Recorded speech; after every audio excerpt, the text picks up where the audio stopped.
RMC s'engage pour vous. RMC s'engage pour vous, vous connaissez le principe, vous avez un souci, un petit souci, un gros problème. En tout cas, Marie Dupin est là, Benoît Ballet aussi. Vous leur écrivez sur l'adresse rmcpourvous@rmc.fr et ils régleront tous vos problèmes. Et aujourd'hui, Marie, vous allez régler le problème d'un parc de Seine-et-Marne. C'est une histoire absolument incroyable. En fait, c'est le président d'un club de foot qui nous a contactés, le président du FC Servon. C'est une petite commune en Seine-et-Marne. Il y a 3 ans, la mairie a investi plus de 2,5 millions d'euros dans un nouveau parc des sports avec 2 terrains de foot, un parcours de santé, des aires de jeu pour les enfants. Mais un jour, le président du club découvre qu'un des 2 terrains s'est affaissé. Il y a carrément un cratère de 2 mètres de profondeur en plein milieu. Et depuis, il n'y a plus qu'un seul terrain sur lequel on peut jouer et surtout, rien ne se passe. Toutes les semaines, j'ai des parents, j'ai des licenciés qui me disent « Eric, c'en est où le terrain ? Eric, c'en est où le terrain ?» J'entends ça des dizaines de fois par semaine. Voilà. Et j'ai aucune réponse à leur donner. Bah oui, ça paraît assez incroyable, hein, surtout qu'on nous avait toujours promis que tout avait été fait dans les règles de l'art. Voilà. Mais semble-t-il, il y a des problèmes. Mais je comprends pas, Marie, un cratère, ça se rebouche, la mairie ne fait rien.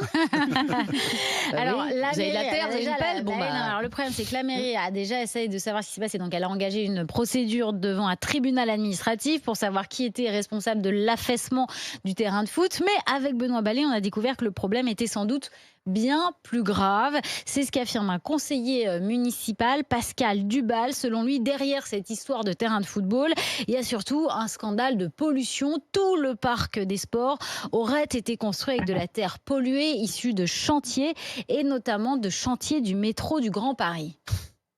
C'est pas juste le terrain de foot. Ça serait une énorme bêtise si on s'arrêtait au terrain de foot. Tout le site est pollué de déchets en tout genre.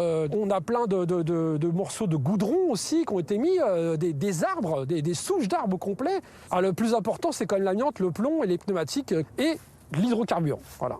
Je trouve que c'est inadmissible pour un investissement de 2,5 millions d'euros. Ce site, en tout cas, pour moi, il n'est pas sain. Il n'est pas sain pour la santé. Non mais Marie, ça paraît incroyable que ce terrain soit pollué à l'amiante, alors qu'en plus c'est des gamins qui jouent au foot et tout. Surtout que les déchets, on est sûr de ça. Surtout que les déchets d'amiante, je le rappelle, sont considérés comme dangereux dans le code de l'environnement. On sait que l'amiante, ça peut provoquer des cancers. Voilà. D'ailleurs, c'est totalement interdit de l'enfouir comme ça dans la nature. Les déchets d'amiante doivent être traités dans des centres spécialisés. Or, ça fait des années que cet élu municipal dénonce cette affaire de pollution. La mairie ne fait rien. Donc nous, on a voulu vérifier la véracité de ces accusations. On a nous-mêmes, avec Benoît Ballet, fouillé le parc des sports et on a trouvé juste à côté des aires de jeu pour enfants du fibrociment. On l'a fait analyser par un laboratoire indépendant et les résultats de cette analyse indépendante confirment bien la présence d'amiante juste à côté des jeux pour enfants dans ce parc des sports. Mais c'est hallucinant. Et j'imagine que vous avez appelé la mairie, ils vous disent quoi ? Alors, on a appelé le maire, Marcel Villassa. Ça a été très compliqué de le joindre. Parce que le maire de Sevron, on se doute qu'il est débordé, quoi. Il est débordé. C'est ce qu'il nous a dit. Il nous a dit qu'il était débordé, qu'il avait énormément de choses à faire. Bah oui, on comprend. Voilà. Et c'est vrai que ça ne devrait pas être la priorité de s'occuper d'une histoire d'amiante là où il y a des jeux pour enfants. Donc, il n'a pas voulu nous accorder d'interview, mais il nous a promis qu'il allait en parler dès aujourd'hui avec sa majorité, avec son avocate. On a aussi contacté l'agence régionale de santé qui nous a confirmé qu'elle n'avait jamais été alertée par la mairie, que c'était bien à la mairie de prendre le problème en main et de faire quelque chose. Et le ministère de l'écologie, non ? Et on a aussi contacté le ministère de l'écologie. On attend un retour. Ouais, ils sont débordés, quoi. Mais c'est quand même incroyable. Enfin, pardon, Marie, quoi. Enfin, heureusement que vous êtes là. On voit qu'il y a des priorités. Hein.